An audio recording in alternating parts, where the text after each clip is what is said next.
This sink was having drainage problems. It was filling up all the way to the top. Nothing really going down. So I went to take a look at the trap to see if anything was clogged down there, see if anything got clogged in these pipes, and I broke that cap.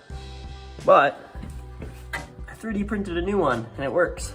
I'm gonna tell you about how that happened. The trap here does a couple things, but mostly it keeps a small volume of water just at a level here so that any nasty gas can't come up from this line and back up and stink up the house through the sink.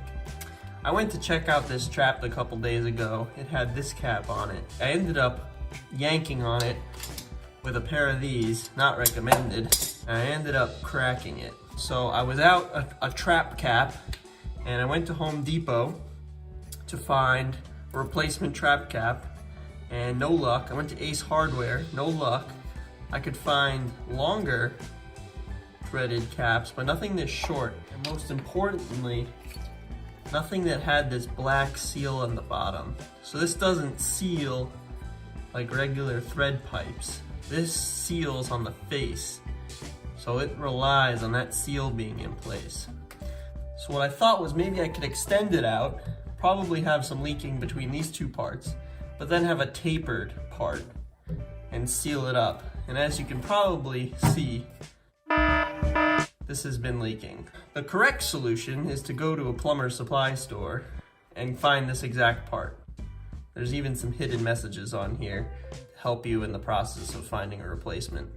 But instead, I went to find the most similar part I could find online, and I found a part that looked pretty similar, had some of the correct labeling. It had the DWV NSF threads. It still didn't look short enough to hold the black seal that I need. Grainger has a feature where I can export a 3D model of that pipe fitting. I counted the threads, took some measurements, and actually just sliced the Grainger part so that it only had the number of threads I needed. Here's the 3 parts. These were printed on a SLS printer for selective laser sintering. So this is a bunch of sintered particles of nylon. It's definitely watertight, although the surface is quite textured and porous. It'll definitely work for this application. And most importantly, it can accept that black gasket. It's most of the way down there. So let's give it a shot. I'm not expecting this to go well.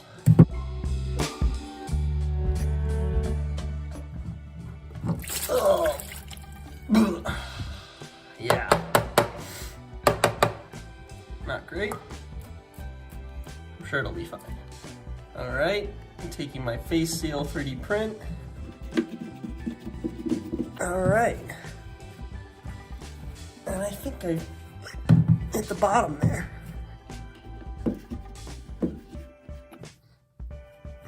That feels pretty good. Let's run the sink. I don't see any leaks.